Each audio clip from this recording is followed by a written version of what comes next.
Hi, I'm Catherine Spidell of Panther Creek Sod Farms. My family has been growing St. Augustine and centipede sod in the Tallahassee area for over 25 years. Sod is cut fresh daily and sold to the public year-round, either picked up or delivered. We can also arrange for installation, so call Panther Creek Sod Farm at 878-8303. Panther Creek Sod, there is no comparison.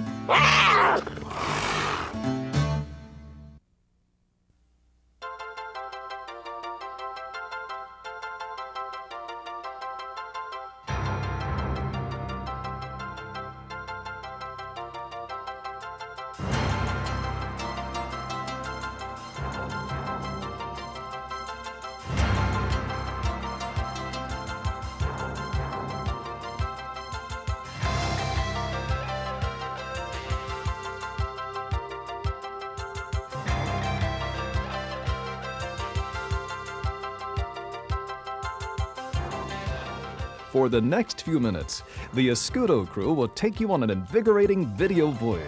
Get ready.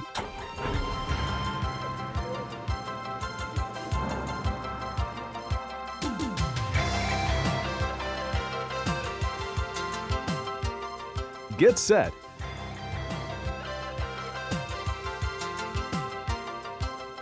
Get wet.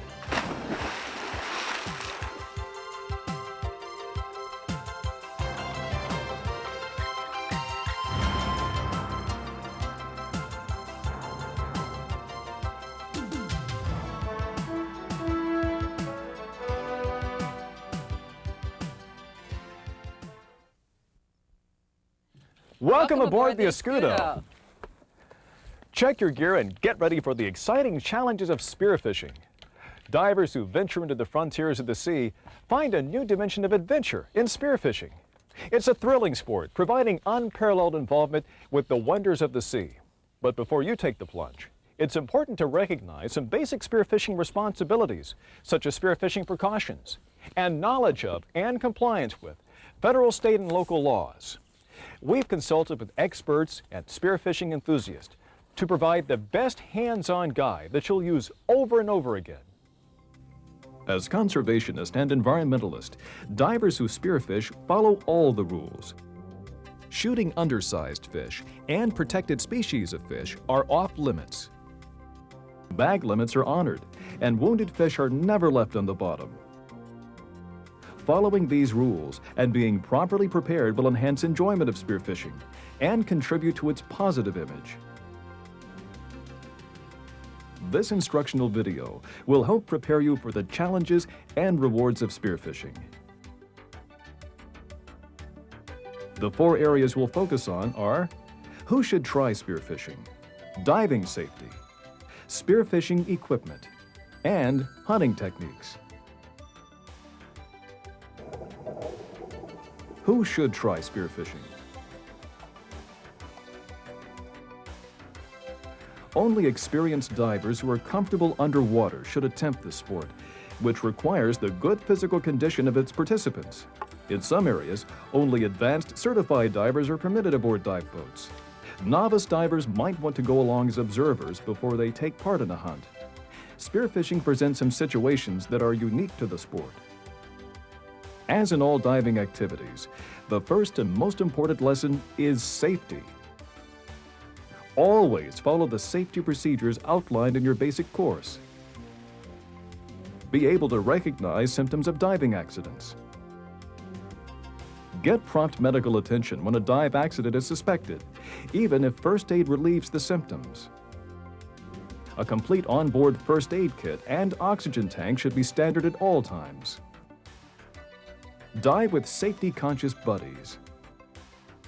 Communication between dive buddies is essential in spearfishing.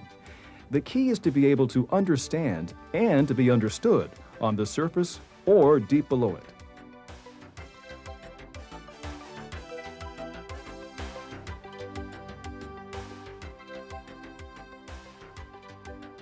Greed can be costly in spearfishing.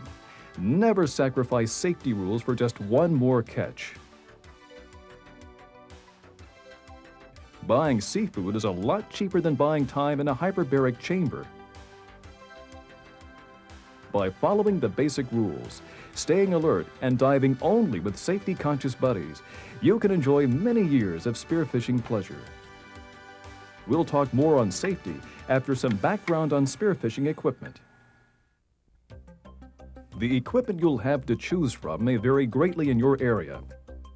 First, decide if you're more comfortable with a band gun, which operates in a slingshot mode by the contracting force of the bands.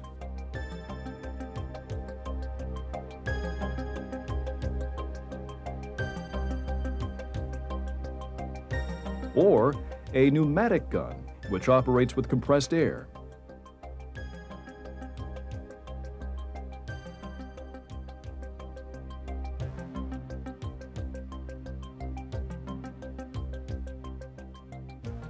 In most cases, you should get a gun that is as large as you can comfortably handle.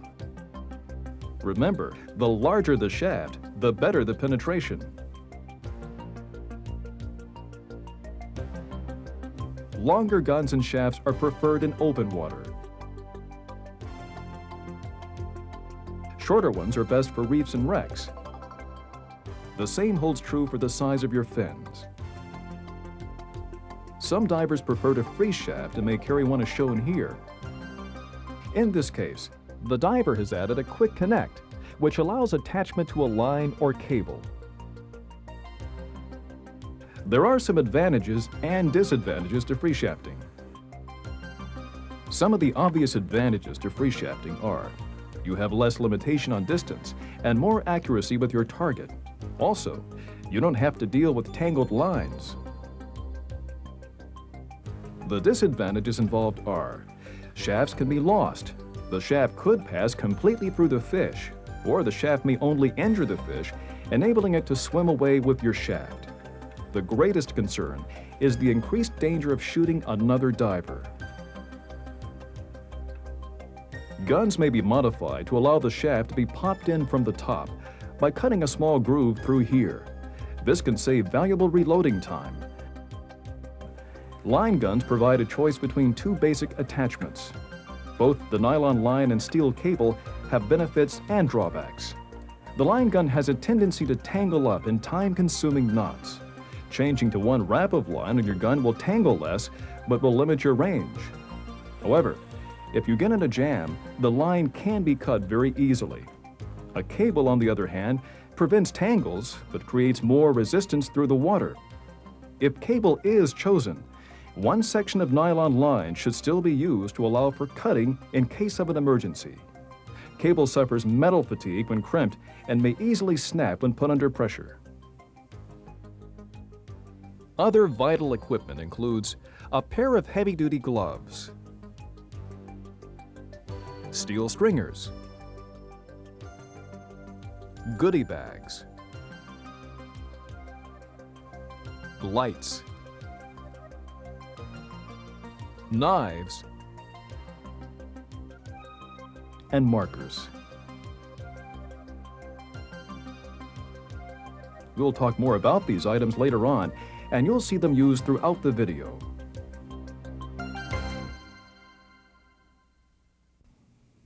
Now it's time to focus on safety again, because it is always our top priority. The proper time to load a spear gun may vary with each diver. A novice may want to adjust to the bottom conditions for a moment before the hunt. Experienced divers get ready upon descent. Remember, a spear gun is a lethal weapon and must be respected as a firearm. Divers must know the capabilities of the gun, including its range and power. Let the line and shaft out on land to get an idea of the range. Since objects appear larger and closer underwater than on land, you must learn to adapt shooting skills to an underwater environment. You must establish your target and determine the range of your gun in case your shaft misses or passes through your target. Good fishing makes for a great sport, but there is a tendency for divers to lose track of bottom time or air consumption when they're preoccupied. Wrestling with a speared 25-pound fish at 60 feet while running low on air can make for a trying day. Just remember, Keep track of time and check gauges frequently. You may want to investigate the audible gauges on the market today. Some shots may invite a dangerous situation. When hunting on wrecks and reefs, remember, a diver could be on the other side and may be vulnerable to your shot. In order to avoid each other's line of fire, section off the hunting area and maintain visible contact with your buddy. Buddy diving is always the safe way to go. A buddy is extremely helpful should you require assistance with your catch or if you're in trouble. Before you ascend to the surface, one rule should always be followed. Unload your gun near the bottom. Once again, never return to the boat with a loaded gun.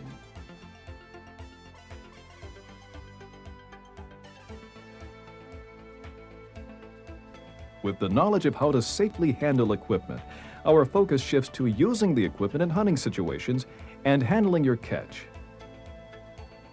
The most efficient way to care for shot fish is with goodie bags or steel stringers.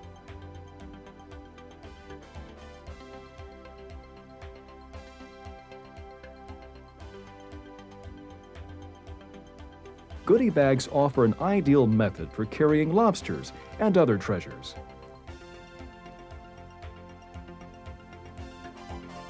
To bag the catch, care must be taken by the diver to hold the fish firmly by the gills.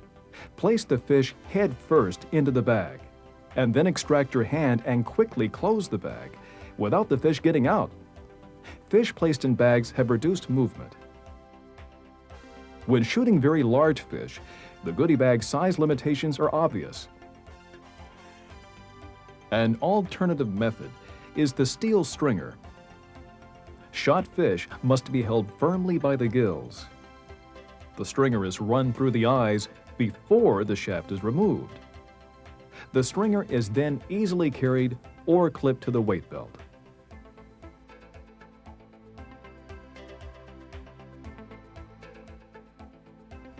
Sometimes it may be necessary to quickly kill a struggling fish to prevent attracting predators or to more easily continue the dive.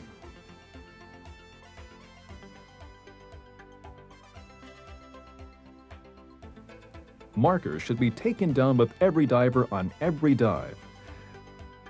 Commonly, something will be discovered during the course of the dive, such as artifacts, a reef, a wreck, or a sweet spot.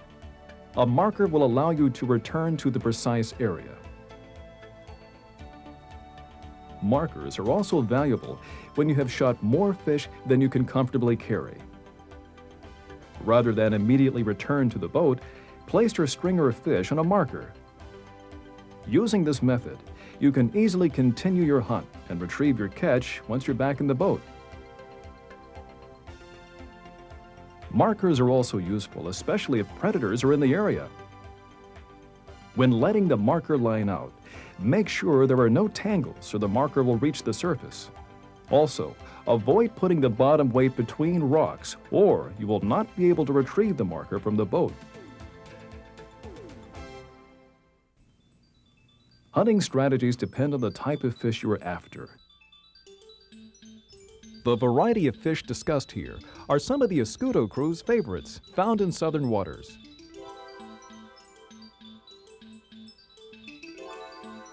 Grouper prefer covered areas, such as reefs and wrecks, but are sometimes found in the outlying sandy areas.